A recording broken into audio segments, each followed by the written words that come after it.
Now I'm going to bind the receiver here to the transmitter over there. Now what we have to do this is two operations, or two things. First of all, we have to insert this binding plug, and that goes into the one that's marked BAT, battery, in there. And then we also need a lead to get power into the receiver from the power supply that's in the receiver here. So what I've done is I've got another plug, a 3-point plug. Now just make sure that you put the orange one towards the center of the board, and I'm just going to plug these three in. So orange on the inside, and I'm going to use channel 1, so orange on the inside, then the red one, as you can see next to it, if I can fit it in here, and then finally the brown one on the outside, and they all fit into those pins. And now plug that into the transmitter, into any channel. When plugging in this plug here to get the power supply in, make sure that that light orangey coloured wire that's in the centre of the board goes to the centre of the receiver, like so. You can see now, so it's on the inside, coming towards the inside here. And now what we're going to do is turn the power on, and what you should see is there's a little LED in here somewhere, and you can see the little LED flashing that says it's ready to bind.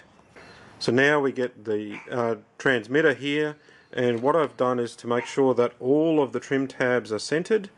The speed control here is stick is all the way down, the other stick's centered, all of these are centered.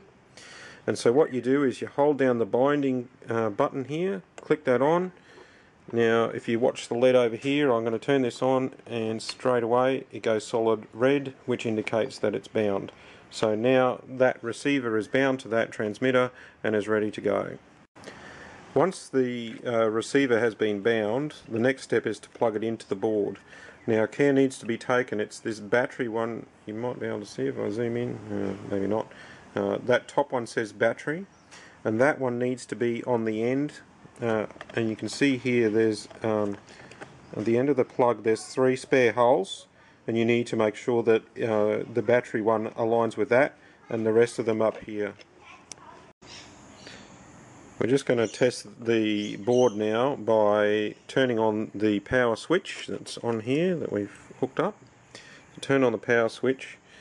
Now the LED won't come on until we go over and turn on the transmitter over here. So we'll just turn on the transmitter, and hopefully the LED should light up.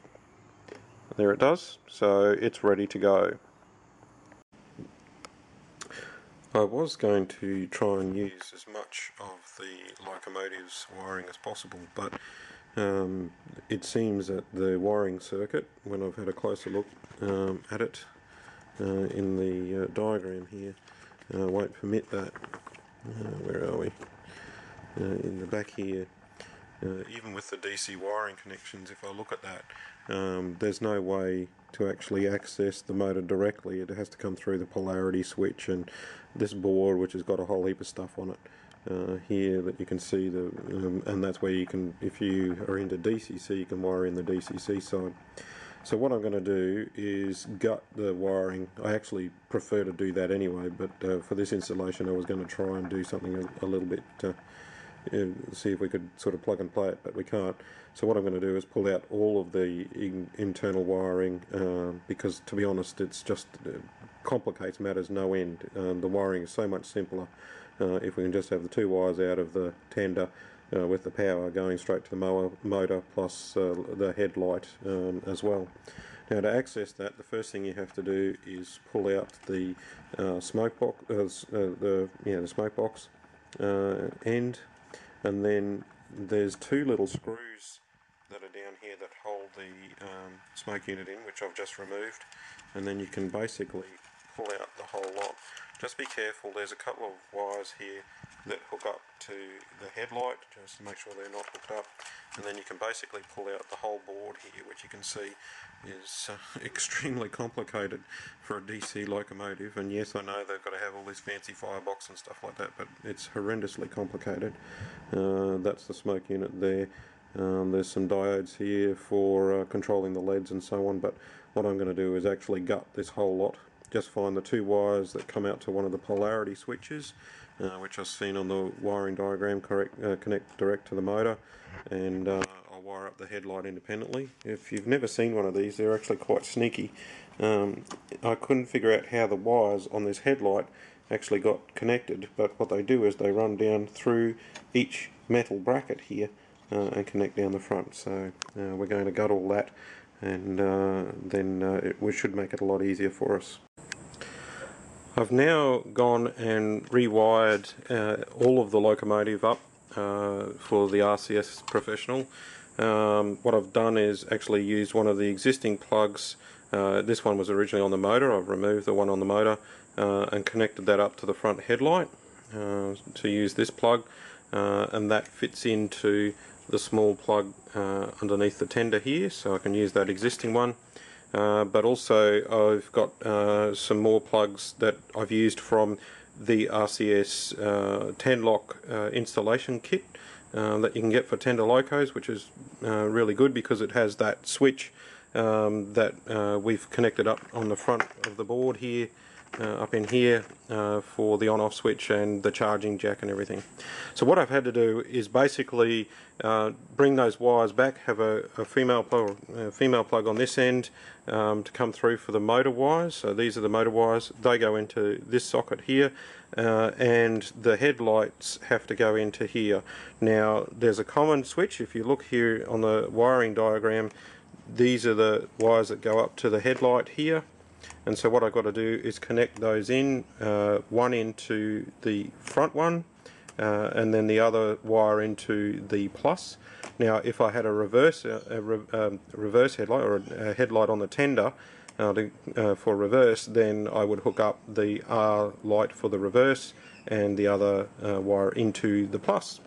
So what I'm going to do now is wire this all up, and as you can see, we've got the receiver already in here, and then we're going to test it all out. Okay, now I'm going to switch on the system. I've wired in the headlights here from these two terminals which come up from the plug that I've got under the tender floor here, plus the motor wires which come up from the plug that came out of the 10-lock kit.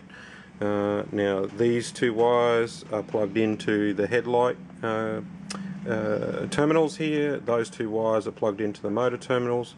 Everything else is hooked up, ready to go. So we turn on the switch here, and what you'll see is you should see the little LED.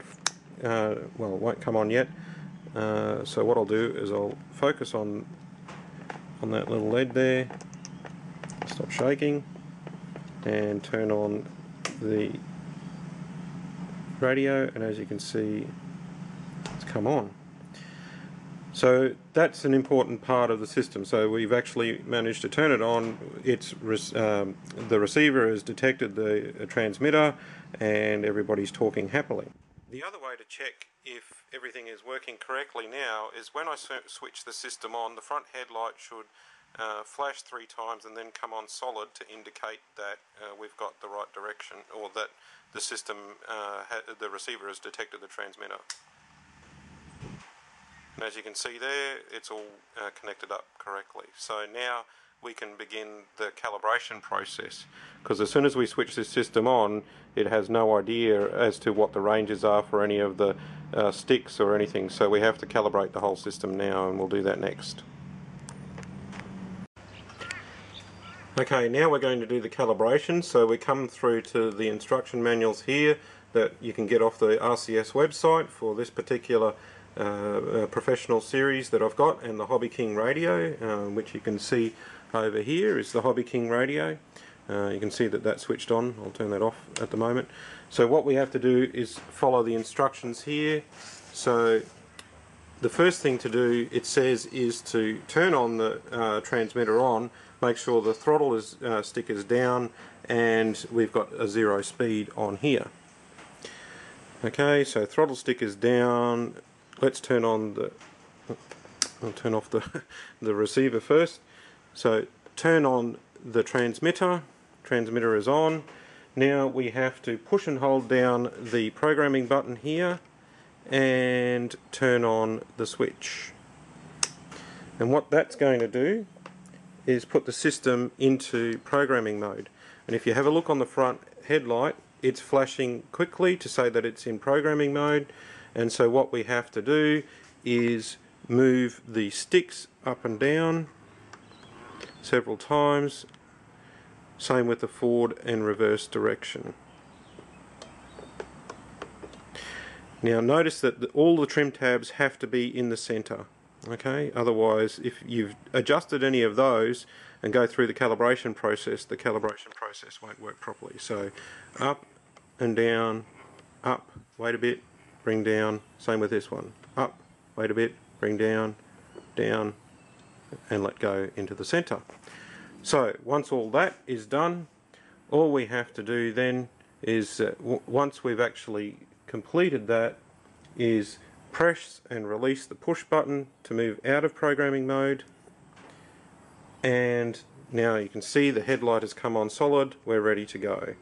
So the first thing to do is set the direction by pushing the direction switch forward, and then we push on the power. And if I adjust the loco properly, so as if I bring this over here, and you can see, let's put this in the back, as I push up this, okay, that's fine, got a front headlight, the wheels are going in the forward direction. So now if I pull back once to put it in neutral and pull back against to go in reverse, and sure enough the loco goes in reverse. So what I'm going to do now is put the loco back together, and then we'll give it a test on the track, and then we might have to do some bottom and top speed setting, but anyway, we'll see how we go with that. Okay, we're out on the railroad now. The loco's all been put back together and in the state that it's pretty much going to run at. We'll cover the tender with some coal later on. But what we're going to do is try out the loco and see how it operates on the railroad and see if it operates satisfactorily. So the first thing I'm going to do is turn on the loco here with the switch, and then we'll turn on the transmitter. So if you watch here on the switch, I'll turn on the transmitter, if you can see it. Let's do it this way, and watch the headlight of the loco, and you'll see it flash 3 times to steady on, which means that the receiver has picked up the transmitter. So what we'll do now, I've actually got some coaches behind it, is try out the loco and make sure that it works. First thing we have to do is put the loco in forward gear, which means moving the stick once from neutral to forward, like so, and then we can try the loco out.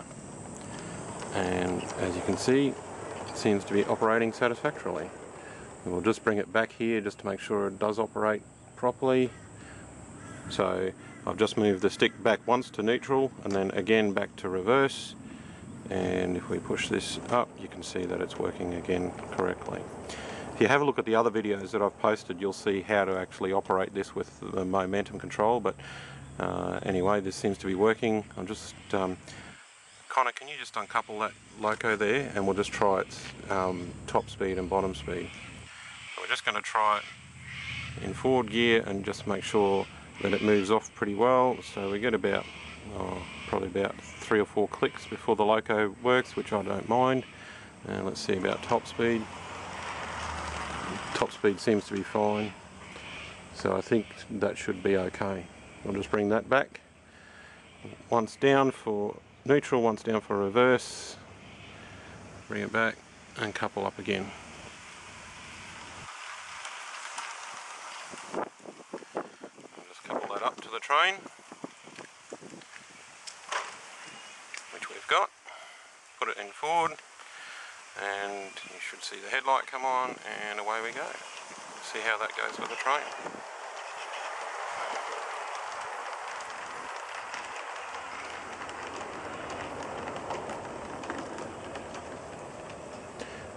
So that, as you can see, it's not quite full speed. If I gave it full speed from here, it picks up pretty quick and goes around the top.